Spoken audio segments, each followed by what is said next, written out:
Lucien, ton courrier.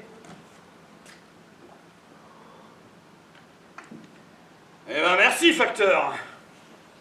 Tu as un petit blanc? Ah non, pas dans le service, tu sais bien, enfin, Lucien. Ah, je rigole, allez, un petit blanc sec. Tu m'as apporté une lettre, Imogène? Parce que moi, je t'ai apporté une fleur. Bah, une lettre de qui, Philoche? Ah, de ton amoureux, peut-être, hein? Bah oui, j'ai plein d'amoureux, partout en France, qui m'écrivent des lettres d'amour. Ouais. Tu sais pas lire. Bah oui, mais je t'ai écrit dans ma tête. Écoute, le poème que j'ai fait rien que pour toi. L'arbre, sans chapeau, éternue dans l'hiver, des feuilles mortes dans la sacoche du facteur. Comme c'est joli ça, tiens, Philoche. Là, des fois, je me demande bien où tu vas chercher tout ça. Vraiment, Philoche. Ça bouge comme ça dans ma tête. Il y a ici une rockstar à casquer. On n'a jamais vu une bagnole comme ça devant le bar des chasseurs. Hein. Oh, ils ont dû se paumer. Ouais, peut-être, mais non. Regardez là, un chauffeur couvre la porte. Ah ouais. Et ça fait comme un pingouin. Ton Johnny, on dirait une meuf. Oh là là. Elle est fringuée comme une princesse. Quelle classe! Et c'est une arabe. C'est une arabe avec son foulard là, dans le carrosse à Cendrillon. Ah, mais c'est n'importe quoi. Hein. Alors c'est Sherazade. Qui ça? Cher qui? Ah, une arabe, ok. Mais attends, une putain de tir, hein. Ah ouais. Oh, et puis des bijoux! Des bijoux! Oh, une princesse qui brille. Oh, c'est un vrai conte de fées. Bon, salut. Y a moyen qu'on nous serve à boire? Et bien sûr qu'il y a moyen, c'est un bar.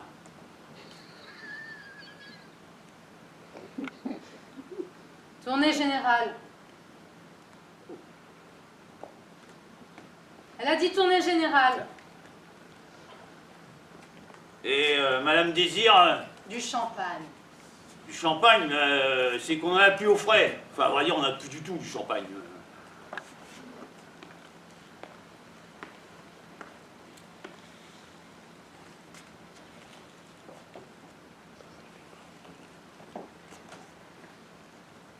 Eh bien, commandez-en. Bon bah Lucienne, inscris une bouteille de champagne sur l'ardoise.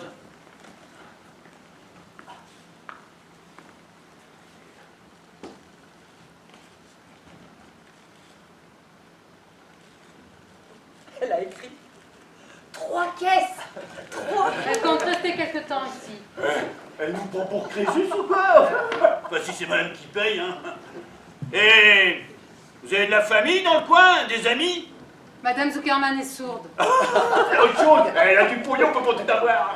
Attention. Elle est sourde, mais elle lit sur les lèvres. C'est comme moi, pendant la pub, je coupe le son, ça me fait des vacances. Ouais, bah, avec une tire pareille, c'est pas des Arabes, c'est des consommateurs. Et ici, il n'y a pas grande concurrence, hein. Ouais, puis Zuckerman, ça fait pas arabe, hein. Oh, ils ont une belle voiture. J'aime bien les belles voitures. J'aimerais bien qu'elle m'emmène en promenade. La dame au champagne, dans son carrosse, en limousine, d'or massif. Bon, enfin, en tout cas, pour moi, il n'y a pas de problème, hein. Ils peuvent bien s'installer dans le champ à luzerne pour ce qui nous sert, puis qu'il n'y a plus de bêtes. Et alors monsieur, il a rapporté le champagne bien frais là à madame Zuckerchose là. Et plus il y a affinité. Et pourquoi pas? Hein? Il n'y a pas de raison, on n'est pas des bêtes. Alors c'est comme ça. Comme ça, quoi? J'ai tellement changé. Oui. Je sais. Et j'avoue, pour être honnête, que je ne t'aurais pas reconnu si je t'avais croisé dans la rue. Ah, mais vous faites erreur.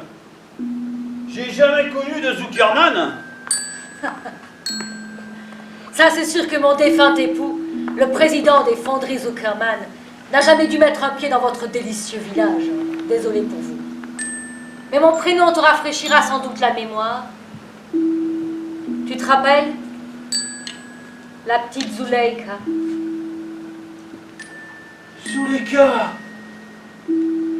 Zuleika Benamir. La petite Zuleka, la zouzou. Elle-même, pour te maudire. Ah bah ça alors, quelle surprise. Zuleka, de retour, mais... Après combien d'années? 30 ans au moins, non? 35 ans et 7 mois. Ah bah, quelle mémoire. Je dirais que vous avez compté les jours. Mais je les ai comptés. De si belles fiançailles. Tu te souviens, mon amour? Tout ce champagne. Ouais. Ouais, ça fait si longtemps, j'ai un peu oublié. Bonne journée, madame. J'espère que vous avez passé une bonne nuit. Hier, vous avez dit que vous aviez connu Castelargue avant la crise, il me semble. C'était il y a longtemps? Oh, il y a une bonne quarantaine d'années. À peu près. Un peu moins. Tu n'étais pas né, bien sûr. Assieds-toi. Ce devait être un bel endroit. Ça dépend pour qui. Tu sais, les souvenirs déforment toujours un peu la réalité. Tu m'as l'air d'un gentil garçon. Tu dois trouver la vie un peu ennuyeuse dans ce village, non? C'est peu de le dire.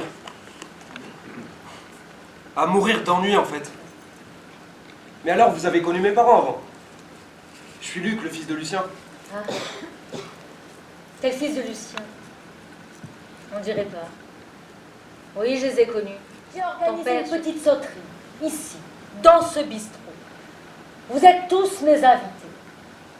Je vous raconterai une belle histoire et nous festoirons ensemble. Servez-vous. Et régalez-vous. Fêtons la fraternité.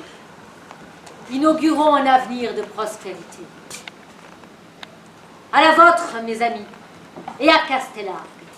À la vôtre, Madame Zuckerman. Madame Zuckerman. Je vais vous raconter une histoire pendant que vous buvez et festoyez. Vous savez peut-être la place des histoires en Orient. Alors, selon la tradition, il était une fois.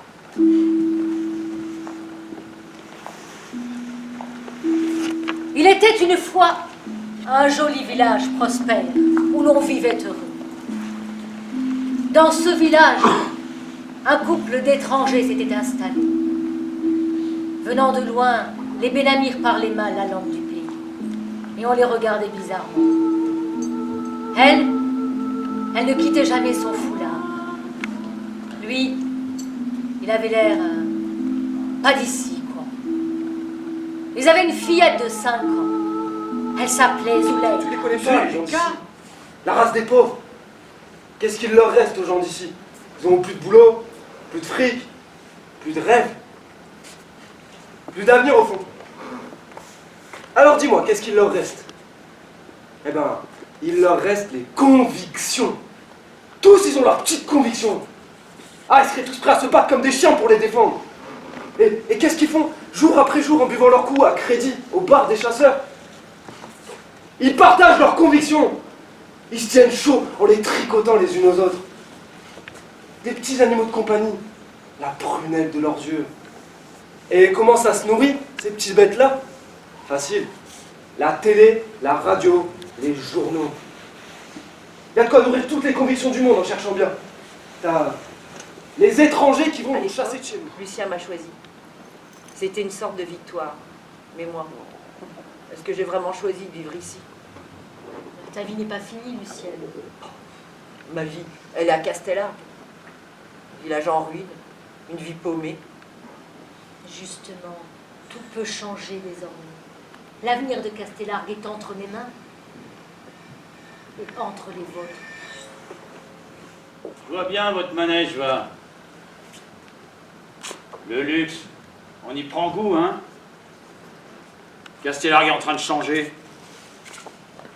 Il y aura bientôt un nouveau bar des chasseurs ou des couillons, là, de l'autre côté de la place. Avec la télé, la machine à PMU, le bar en acier brossé, tout un tas de gadgets pour attirer les connards. Dis pas ça, tu sais bien que c'est pas vrai. Ouais, tu sais bien qu'ici c'est un peu notre maison, on a nos habitudes. Et puis d'ailleurs, pourquoi tu modernises pas un peu là? Eh ben, parce que j'ai pas envie de me foutre des crédits pour des trucs qu'on n'a pas besoin.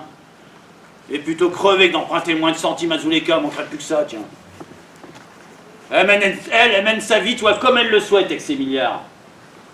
Moi, je mène la mienne à ma Achève façon. le plan de l'usine, afin que cette année soit le début d'une période de renouveau et de prospérité.